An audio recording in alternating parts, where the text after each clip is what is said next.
مجھے یہ بتائیے گا سر کہ اس حوالے سے ایک آپ کی ملاقات جارج بش سے بھی ہوئی، اور جیسا آپ نے کچھ ہنٹ کیا شروع میں اپنے اس آنسر میں پہلے سوال کے، کہ وہاں پر جو اس وقت طریقہ اور جس طرح سے وہ بات کر رہے تھے تو ایسا لگ رہا تھا کہ they were really angry with Pakistan yes. as well.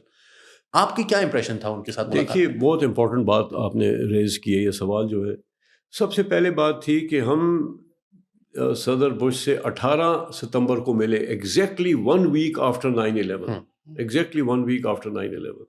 اور وہ انہوں نے یہ بات سب سے پہلے یہی کہی کہ یہ وار صرف افغانستان تک محدود نہیں رہی کی. انہوں نے ہم 11 مسلم امریکنز کو جو بلایا تھا، انہوں نے پہلی بات یہ کی کہ ہم عراق میں بھی جائیں گے، باقی ممالک میں بھی، جدھر جدھر یہ ٹیررسٹ ہیں ہم ان کو چھوڑیں گے نہیں. 18 ستمبر کو 9/11 کے ایگزیکٹلی 1 week بعد صدر بش نے 11 مسلم امریکنز کو انوائٹ کیا وائٹ ہاؤس، تاکہ ان سے وہ وار کے متعلق بتانا چاہتے تھے، اور یہ بتانا چاہتے تھے کہ یہ جنگ جو ہے یہ اسلام کے خلاف نہیں ہے، یہ جنگ القاعدہ اور ٹیررزم کے خلاف ہے. تو اس میں انہوں نے بڑا کلیئرلی یہ واضح کیا ہم پہ کہ میں صرف افغانستان کو نہیں دیکھ رہا، یہ وار عراق بھی جائے گی. یہ اس وقت جب عراق کا نام و نشان بھی اس میں نہیں تھا، ان کا کوئی تعلق ہی نہیں تھا، بٹ ان کا امریکہ کا یہ پلان تھا. اور یہ جو آپ نے بالکل امریکہ کے آنکھوں میں اس وقت خون تھا، وہ ان کے اوپر اٹیک ہوا تھا، 3,500 آدمی ان کے مارے گئے تھے، they were killed. تو دے ایکویٹڈ ایوری باڈی، جیسے کہ مجھے فون کال بھی آئی تھی، وہ سب کو اکٹھا ایک نظر سے دیکھ رہے تھے، افغانستان، پاکستان، القاعدہ، مسلم ورلڈ، وہ سب کو اس وقت بہت کرٹیکل تھا. تو صدر بش نے یہ بات بتائی، اور جنرل مشرف نے جو مجھے میسج دیا تھا کہ صدر بش کو یہ کمیونیکیٹ کریں، کیونکہ میں پاکستان سے گیا تھا اور صدر مشرف کو مل کے گیا تھا اسی حوالے سے.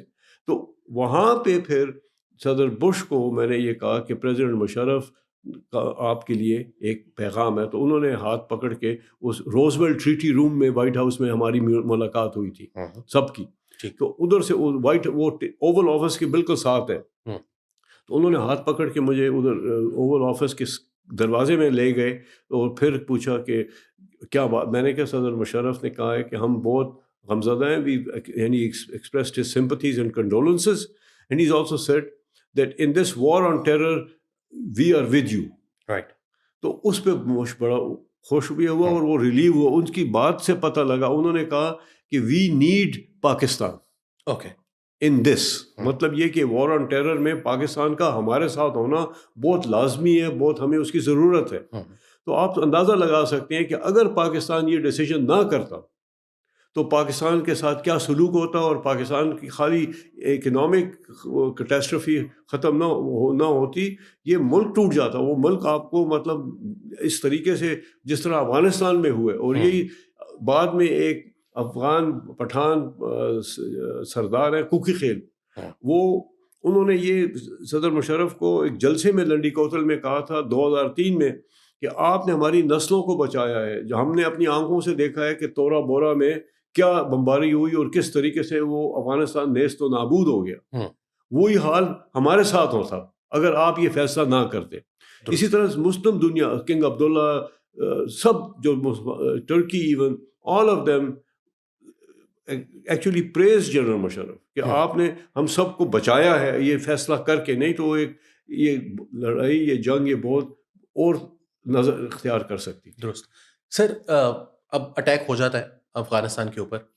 پاکستان کے جیسا آپ نے کہا بہت سارے لوگوں نے اس دور میں بھی بہت کچھ لکھا ہے. کرسٹینا لیمب نے فیئرویل کابل کے اندر تو یہاں تک شی وینٹ کے شی سیڈ کہ جیسے ہی اٹیک ہوا تو میرے دماغ میں آیا کہ یہ افغانستان جیسے ملک سے نہیں مانیٹر ہو سکتا یہ attack, Pakistan must have had some role in it. تو بہت سے جرنلسٹ تھے جو کہ پاکستان کے خلاف اس وقت لگے ہوئے تھے. بالکل. پرویز مشرف صاحب کے اس دور کے اندر ایک کہہ لیجیے کہ اسٹڈی کرنا اس اپہیول کو، وہ ایک مشکل پروسیس تھا. آپ تھرو آؤٹ اس پیریڈ میں پرویز مشرف کے مختلف کیپیسٹیز میں ان کے بہت سے جو پروجیکٹس تھے، ان کی کچھ ٹاسک فورس جیسے آپ نے ذکر کیا، پھر آپ نے National Commission of Human Development کے اوپر، Pakistan cricket board, but you kept advising him as someone who knew America and someone who was from Pakistan and was close to Pervez Musharraf and both administrations. آپ یہ بتائیے گا کہ اس دور میں امریکہ کی بہت سی ایڈ پاکستان آئی، جو کہ ملٹری ایڈ بھی تھی مگر سویلین ایڈ بھی بہت ساری تھی. اس پر بھی بہت سے الزامات لگتے ہیں کہ ہم نے بیچ دیے اپنے انٹرسٹ ایٹسیٹرا. آپ ہیومن ڈیولپمنٹ کو خود سے دیکھ رہے تھے, ذرا اس پیریڈ کے بارے میں بتائیے گا, کیونکہ پاکستان کا اس سے پہلے تو ہماری اکانومی نہ ہونے کے برابر تھی. دیکھیے اس میں سب سے اہم ترین بات یہ ہے کہ جب جنرل مشرف پاور میں آئے, وہ ایکسٹرا کانسٹیٹیوشنل طریقے سے آئے. ٹھیک ہے, ہم مانتے ہیں اس میں کوئی حالات پاکستان کے کیا تھے. پاکستان کے اوپر سینکشنز لگی ہوئی تھی سویر ترین نیوکلیئر وجہ سے, جو آپ نے 98 میں نیوکلیئر ٹیسٹ کیے تھے جو کرنے تھے, اور میں سمجھتا ہوں کہ نیوکلیئر ٹیسٹ کی وجہ سے پاکستان آج کل بچا ہوا ہے. اگر نہیں تو خدا نخواستہ کیا حال ہوتا, جیسے عراق سیریا آپ نے دیکھ لی. تو پاکستان کے لیے بہت ہی مشکل وقت تھا جس میں کہ پاکستان نے اپنا ایک نئی پوزیشن اختیار کی, اور یہ اپرچونٹی 9/11 میں انہوں نے دی.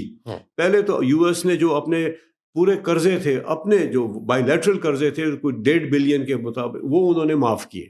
پھر انہوں نے پیرس کلب سے اپنے جو ہمارے 30 بلین کے قرضے تھے اس کو ریسکیجول کرایا, اور پھر ایڈ دینا شروع کی. آپ کو معلوم ہے کہ 2001 9/11 سے لے کے 2020 تک جب مشرف چلے بھی گئے تھے, ان 19 سالوں میں امریکہ نے پاکستان کو $42 بلین دیے.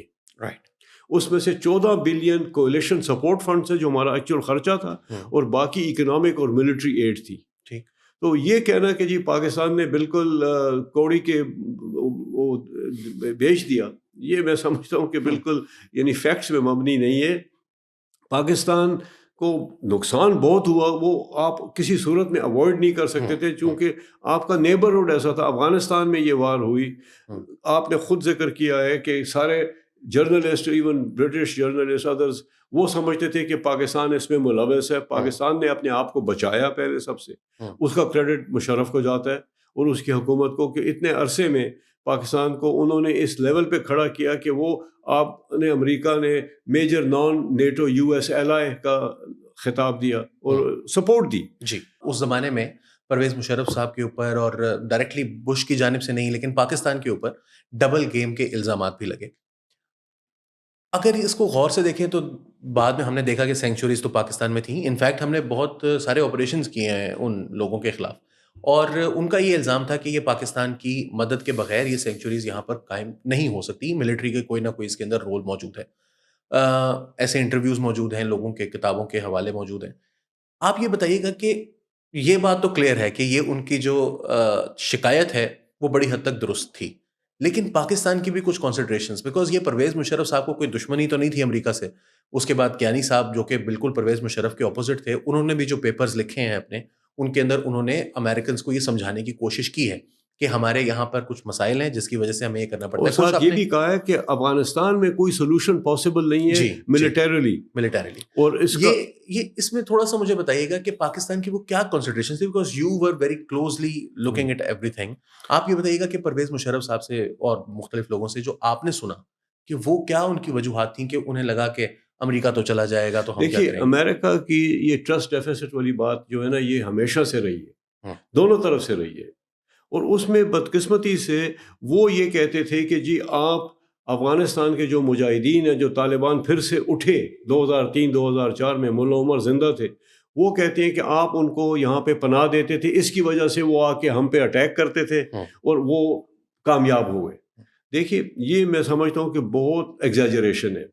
نو ڈاؤٹ کہ افغان مجاہدین اور ان کے لیڈرز جو تھے طالبان کے, وہ پاکستان میں رہتے تھے, ان کے فیملیز تھی, کوئٹہ میں تھیں, پشاور میں تھیں, لیکن یہ کہنا کہ ان کی وجہ سے امریکہ افغانستان میں ہارا ہے, یہ سراسر زیادتی ہے اور غلط ہے. اس کی وجہ یہ تھی کہ اگر 400